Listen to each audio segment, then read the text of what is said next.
My view on that is formal mentoring relationships are fine if if it's a senior junior type relationship. If it's someone, say, new to the organization and needs a helping hand, needs a set of training wheels, needs someone to bounce things off. But when someone reaches the role of a CHRO, to me, a formal mentoring relationship feels like an additional reporting relationship. I mean, when you achieve the role of CHRO in any organization, I would think that a formal mentor relationship would feel like somebody in between you and the CEO. And to me, that makes no sense whatsoever.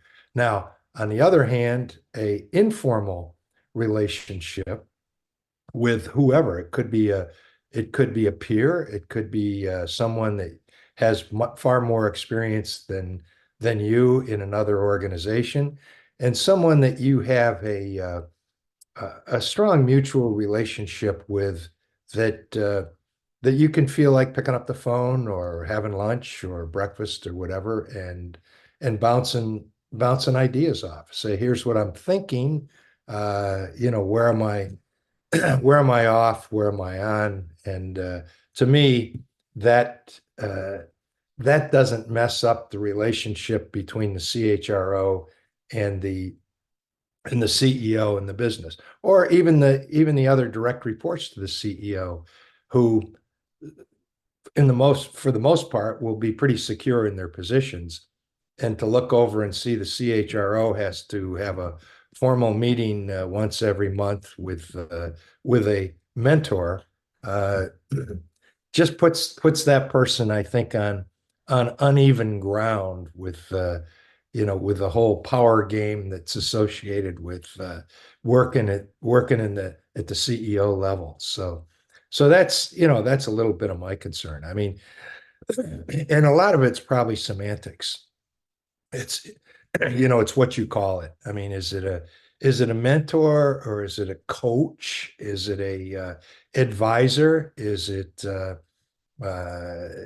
counselor? Someone that you just can learn from. Obviously, there's folks out there that all of us could learn from along the way, and we should obviously take advantage of it, but in much more of an informal way once you achieve the status of the chief human resource officer in any organization is how I view it.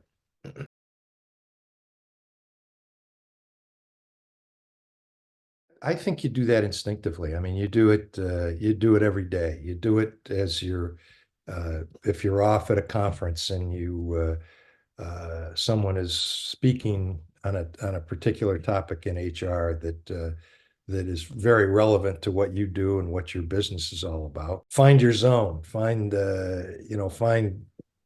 someone who you actually can establish a relationship with. In other words, if you're a very junior CHRO, don't climb 6 levels to find somebody that you've read about in a magazine. Find someone that's more in your world at that point in time, and start there. It's more of someone that you've actually made contact with, and there's always things like LinkedIn that set people up, but that's more online than it is in person. And I think that any kind of a relationship, whether it's a formal mentor relationship, informal counseling, advisory, whatever, it has to be mutual. It has to be something that both parties uh, both parties feel good about. It can't be a one-way street, in other words.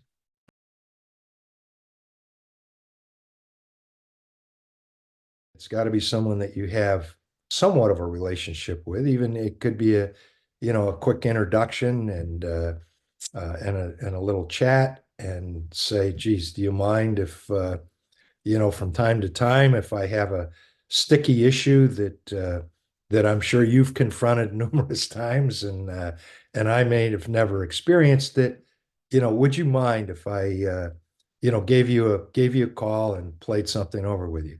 And 100% of the time, the answer is going to be yes, because the individual is being flattered as someone with more experience and time on the job. So, you know, that's the way it works. And then as issues like that come up and conversations take place, that informal relationship becomes even more informal and much easier to do. Now I wouldn't wear it out. I wouldn't be someone that would be calling that person every week and saying, I got this kind of a problem, because if that's the case, you probably don't belong in the CHRO job.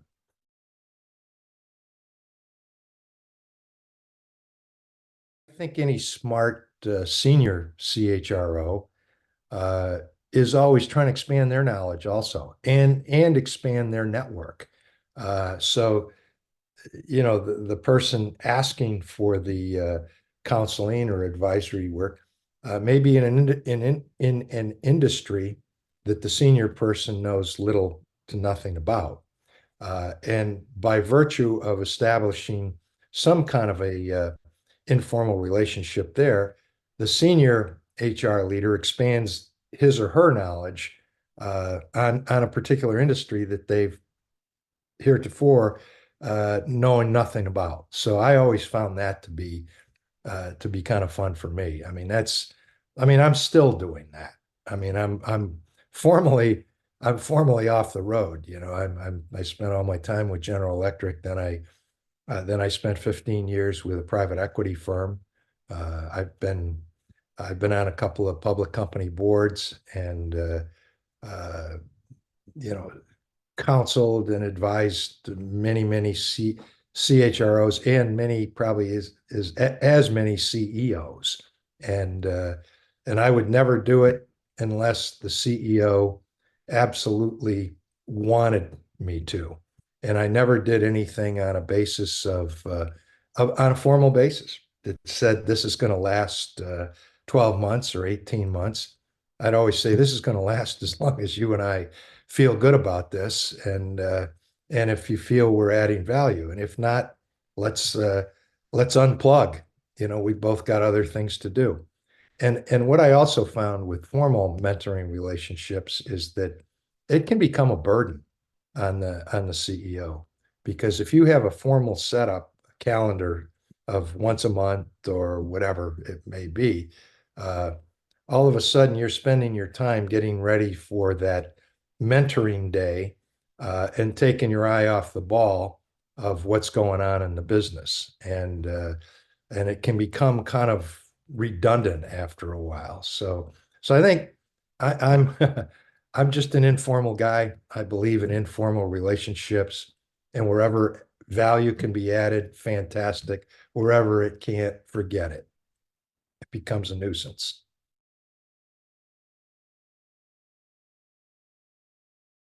A lot of the issues that may come up with a new CHRO, uh, and I experienced some of it myself, is that you're in an organization where all of a sudden you're the top person in the function. So the functional work, the technical aspects, not a big issue. But it's often the first time you're dealing with a board of directors. So, dealing with boards and knowing how to, walk that tightrope between, being loyal to the CEO and also being honest in the conscience of the organization for the board uh, is often a tricky challenge. And that doesn't matter whether you're a junior CHRO or a senior CHRO. That's one of the relationships that uh, often gets a little dicey, and that's a lot of times where CHROs do lean on some other CHROs to say, hey, how is your board reacting to this? And I can't imagine in today's world, with protests and the like that are going on, that boards are as much under fire as CEO. Certainly on the university scene, that's the case.